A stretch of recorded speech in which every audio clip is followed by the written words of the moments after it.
we are back again. Today, if you're going to follow the hairstyle, you just need 2 hair ties and a hairbrush. That's pretty much it. We're going to do 2 little braids all the way down here, and then just 2 French braids incorporating those little braids. Quite a simple one, but it looks quite different. So before I start, we are going to talk about the documentary film called Seaspiracy, and this came out this year. It was directed by Ali Tabrizi and it was produced by Kip Anderson, who also produced Cowspiracy, which I'm sure later down the line I'll probably cover that issue. Okay, so let's just start here. So the movie ran, I think it was about an hour and a half, so it was quite long, and it was eye-opening. It was very, very interesting, and it touched on quite a few points that I don't know why I hadn't, we hadn't really thought about it before. And it really does make you sit back and kind of think about what we're doing and what we're eating. So I think, yeah, you can watch it on Netflix. His main point or question, I guess, was, are our seas being overfished? That was kind of the overall main point, because he said when he was younger, Ali, he loved animals and the ocean. So when he was older, he thought, oh, I'd love to do like a documentary film about how beautiful and wondrous our planet can be. And that's how it started off. And it's a bit like, I've done baking for a long time, and sometimes the ingredients, especially when I was younger, I accidentally used like too much baking soda, or I used salt instead of sugar. And I remember a friend did that once. I'd been staring at this chocolate cake for so long. It looked incredible. It looked amazing. I couldn't wait to try it.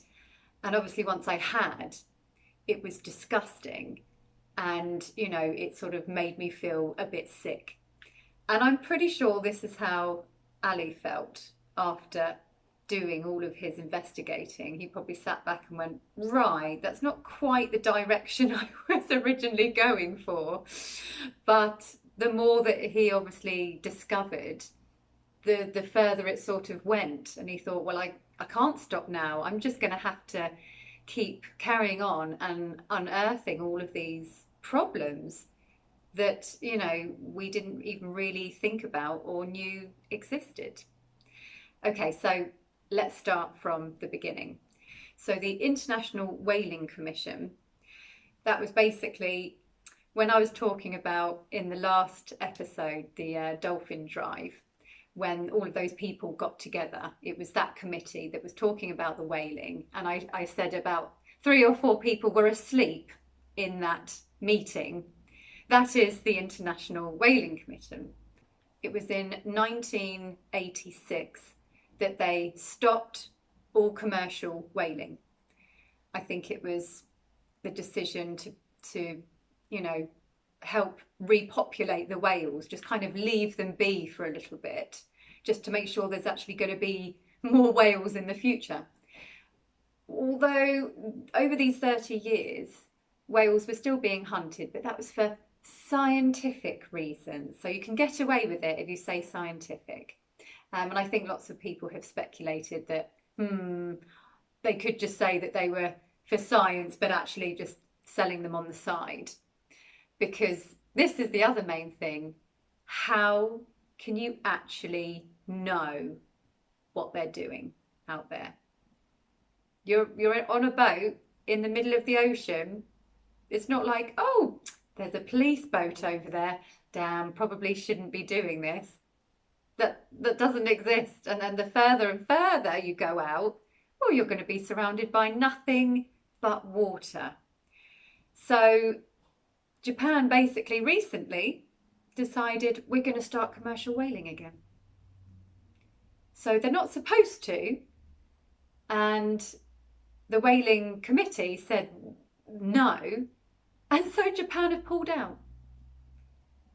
And I didn't realise that you can just do that I guess they thought there was, you know, a committee that, yes, people can join, but, you know, it sounds like Japan thought, well, we're joined just to make it look as though we actually care about the whales and everything. But when we don't like what they're saying, when they say we can't do something, that's when we'll just, you know, we'll say goodbye to you because we don't agree with it anymore. And that was kind of it. And so, yeah, they've started commercial whaling again. And this was the other thing that I said about the dolphins. You know, I said, why are they still, you know, killing so many dolphins each year if not really many people are eating it? And it's the same with whaling. I saw a YouTube video and it was this guy in a restaurant. He's a chef and he still cooks with whale meat. And he said, there aren't many restaurants left, you know, that serve whale meat. There's only a few.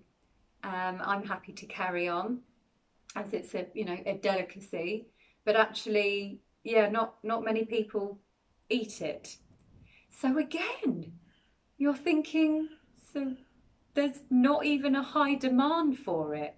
People's tastes and palates and eating habits have changed so much over the years in pretty much every country, and it all depends on, you know, what new thing is out there, or, you know, yeah, a new trend of what to eat. And it's not out of necessity anymore. Begs the question, why are you picking up the commercial whaling if there isn't really a big demand for it anymore?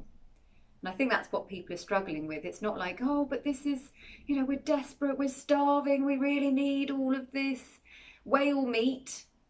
And so you're thinking, well, maybe they're using it for something else and not for food, because the blubber back in the day, that used to be used for all sorts of things. So yeah, when they did used to capture them, I think the blubber and stuff you could use for like lighting. I know that they used it a lot in makeup as well. And oh yeah, that was it, a really long time ago.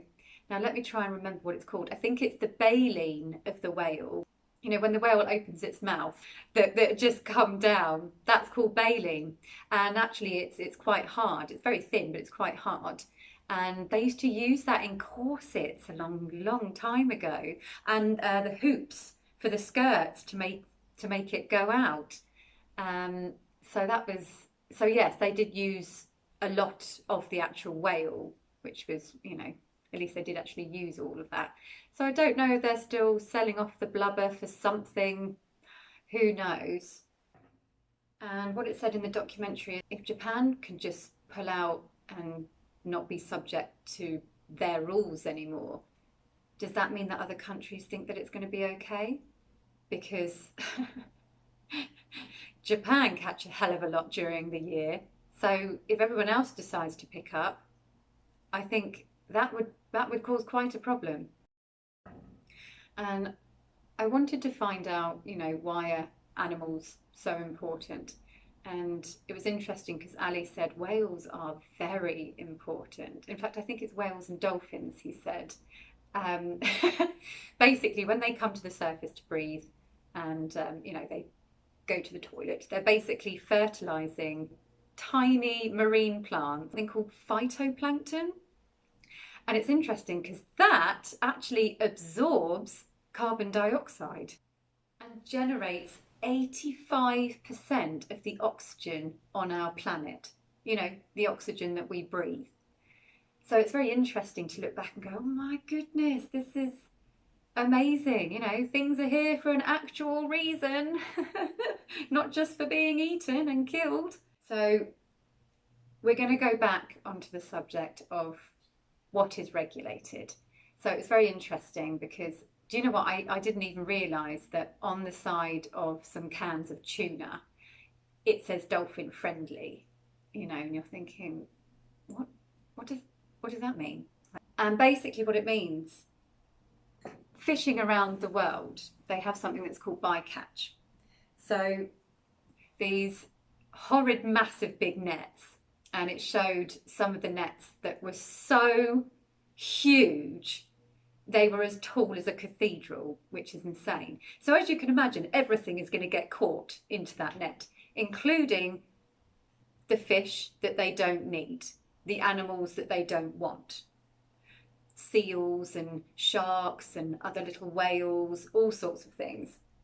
And so what they do, and I thought, well, this is quite nice. They put it back into the water. But by that point, most of them are pretty much dead. And what was terrifying is, he said, pretty much 50 million animals are caught. Most of them die. So basically what it means that on this label, when it says dolphin friendly, it means that no dolphins were caught accidentally whilst getting this tuna. And you think, oh, that's good. But then Ali did make you think, well, yes, but how do we actually know that? How do we 100% know that dolphins were not caught? And that's when you begin to think, that's a good point, because you are a boat in the middle of the ocean and you could pretty much do whatever you want, right?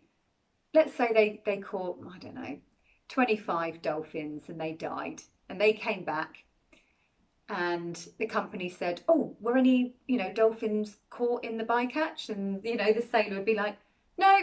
The captain would be like, no, yes, no, all good.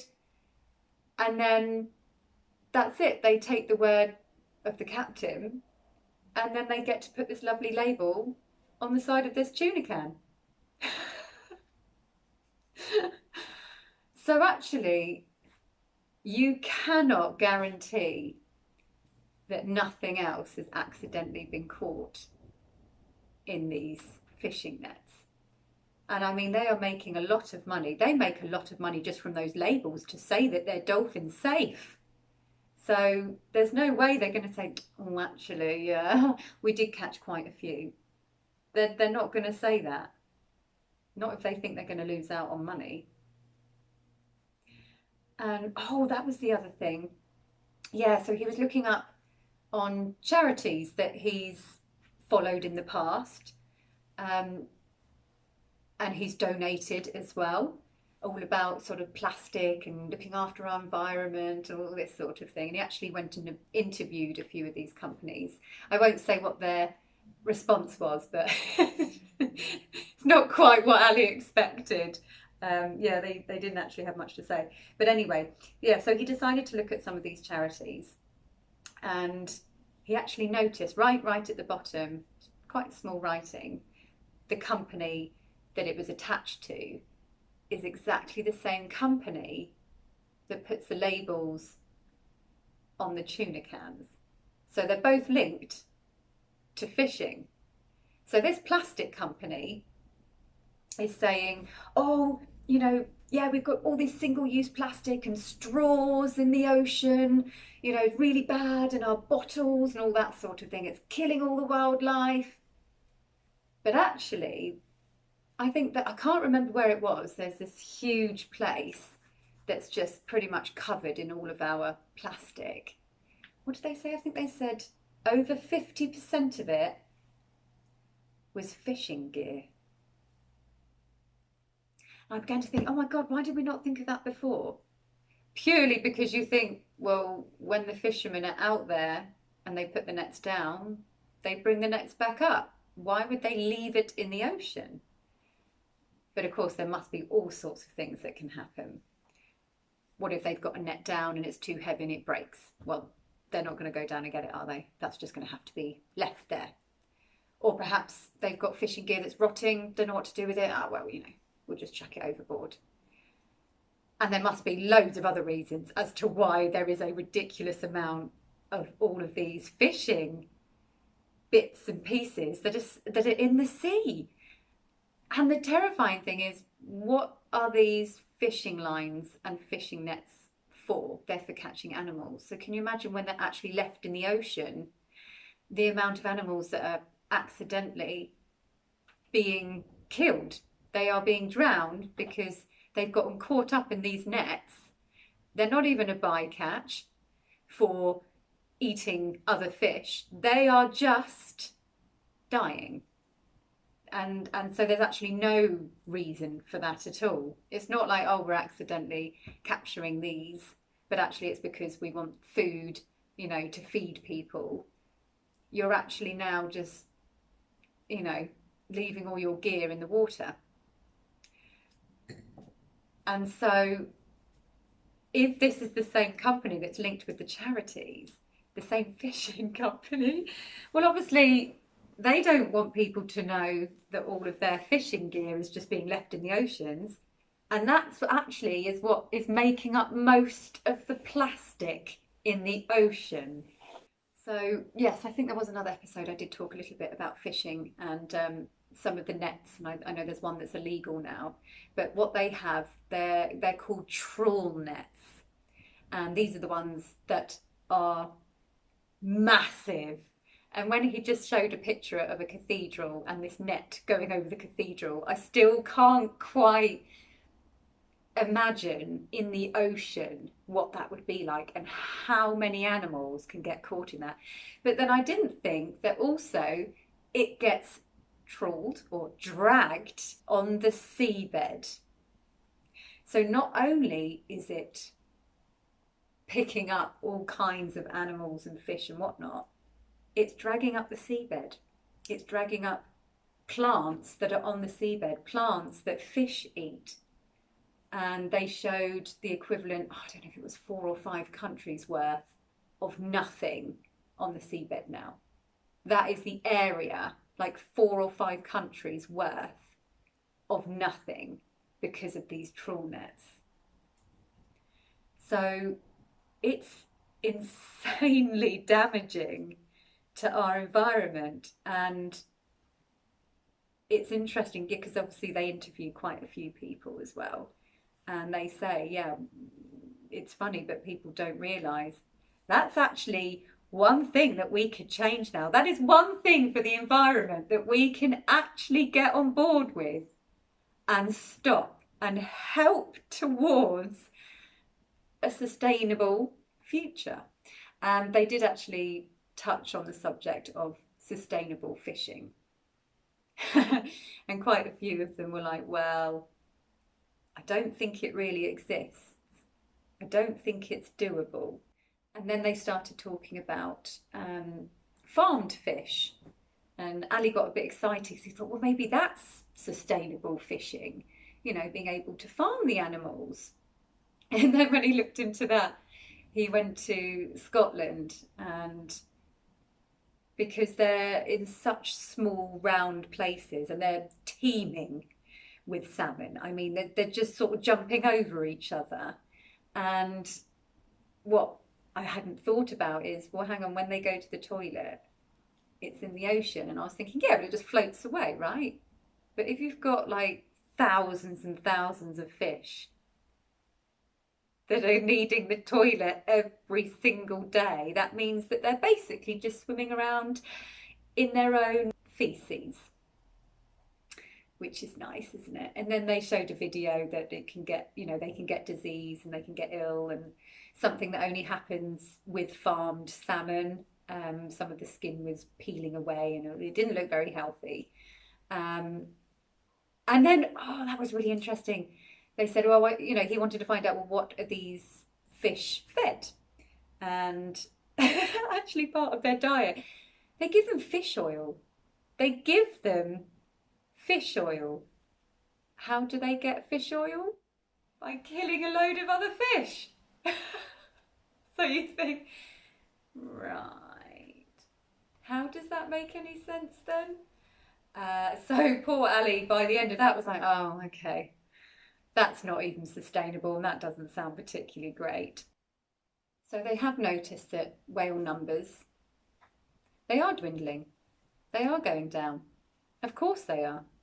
If commercial whaling has actually now started, that's going to be even worse, because Ali said that actually, and I've noticed in the newspaper every now and again that there are lots of whales that are being beached, or lots of whales that have just turned up on a beach dead, and they had like the largest mass whaling that they've ever seen, and they're trying to wonder why or how. And so already that's damaging because they've opened a couple of the stomachs of the whales and they found loads of plastic, loads of fishing gear.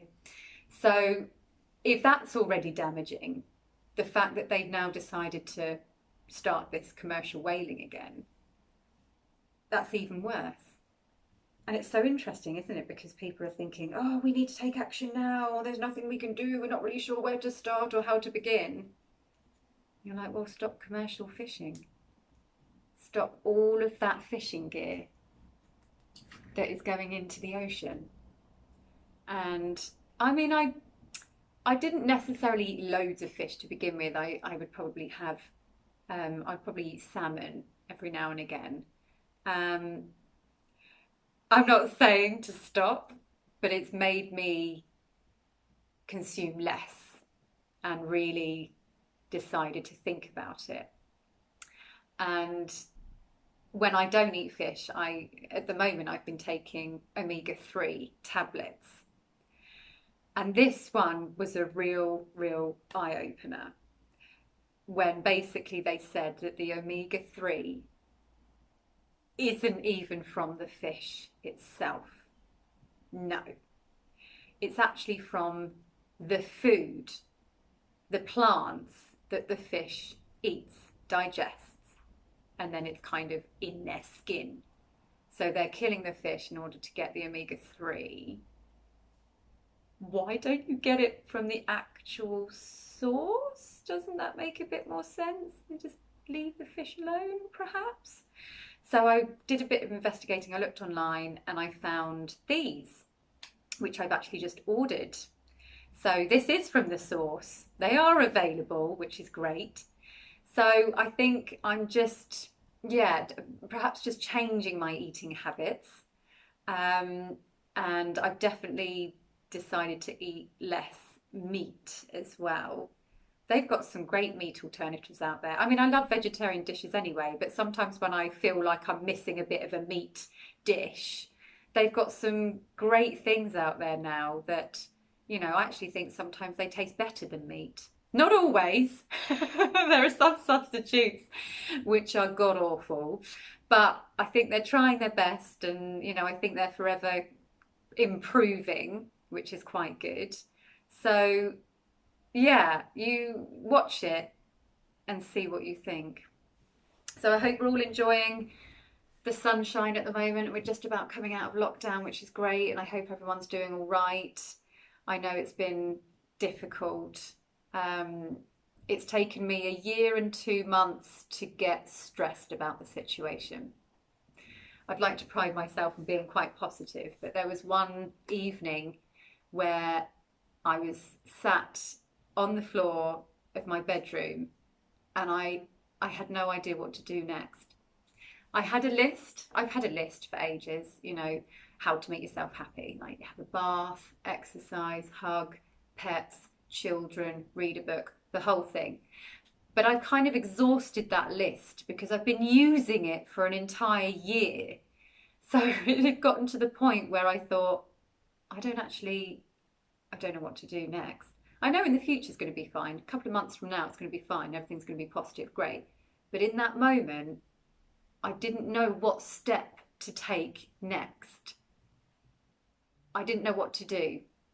And it was a very strange feeling because I haven't felt like that in a very long time. Just very uneasy, a little bit numb, I think maybe is what it was. And I just couldn't get myself out of that feeling. And it was really bizarre because usually I'm really good at being able to just, do something to make me happy. It's difficult though because I don't live on my own. I love my landlord, he's great. But when you're living with someone as well, it's not as easy. You can't just be like, oh, I'm going to go downstairs and put loads of music on and have a bit of a party. That evening, I was I had to be in my room. And so that's what I found quite difficult. But I called my mum and actually I felt much better. And the solution to getting out of my mood, I was like, the only thing I can actually control in my life right now is food. So I went to the supermarket. In fact, I went to 2 different supermarkets and absolutely stuffed my face full of everything that I wanted. My diet went right out the window I thought, no, this is it. This is it. Chocolate. Lots of different kinds of chocolate. It was great. All right, everyone. Till next time.